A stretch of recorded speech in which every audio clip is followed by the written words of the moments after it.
Halstead Property, the real estate leader in video technology.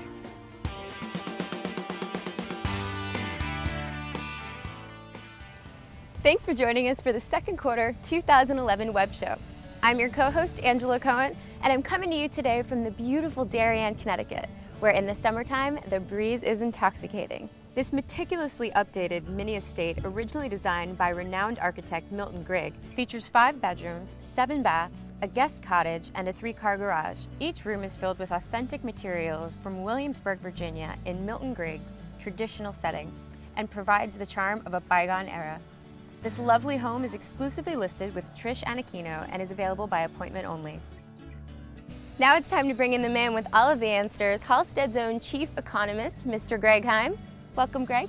Thanks, Angela. It's great to be here in Darien, where the market is almost as hot as the weather today, huh? Okay.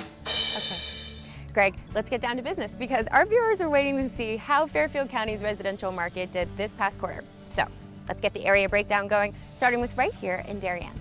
Well, a pickup in high-end activity helped bring the average price 12% higher in Darien compared to a year ago, while the number of sales rose 11%. In fact, Darien, along with New Canaan, were the only towns in our report to see an increase in both their average and median price, as well as the number of sales, compared to the same period in 2010. In New Canaan, the average price rose 11% over the past year, while the number of sales was 28% higher. How's the temperature in here, Greg? A little more to your liking? Much better. Good. I also saw that Greenwich was pretty active this quarter. Yeah, the number of sales rose 50% in Greenwich compared to a year ago, which is by far the biggest increase in sales in any town in our report. Prices were lower, however, as both the average and median price fell compared to the second quarter of 2010. Move to Greenwich.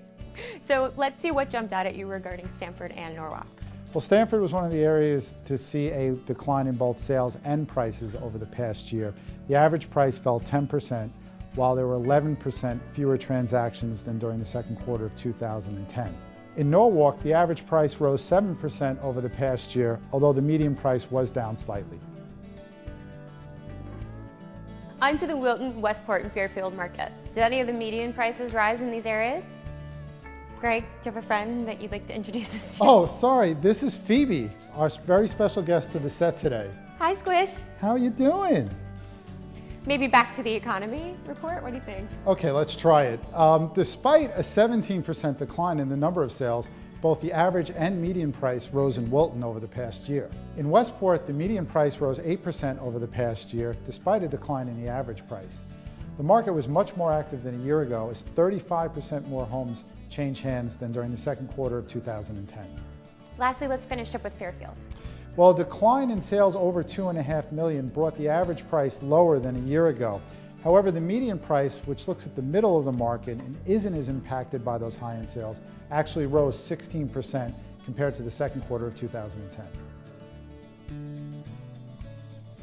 Shifting gears now to the economy, touch on some local and national numbers that caught your eye. Sure. While the New York City economy has continued to outperform the nation in the recovery, job growth has slowed in the New York City along with the U.S. over the past couple of months.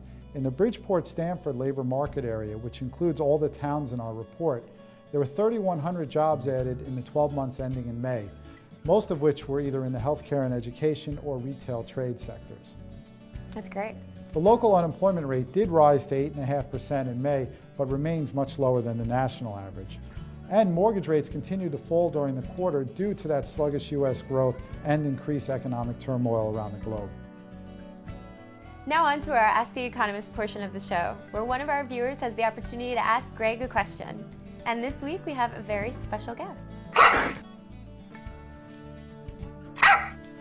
Yeah? What is it, girl? Uh-huh. No, don't be worried. It's okay. But that's an excellent question, Phoebe. A lot of people see the job numbers of the last couple of months across the U.S. and wonder what impact that slowdown is going to have here in Lower Fairfield County.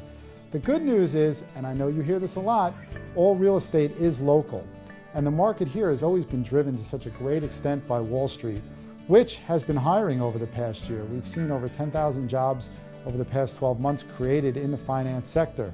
As long as Wall Street continues to hold up well, And remember, it's been very resilient over the past couple of years. I think the market here in Lower Fairfield County will continue to do better than most of the rest of the country. Well, thank you, Dog Whisperer and Phoebe.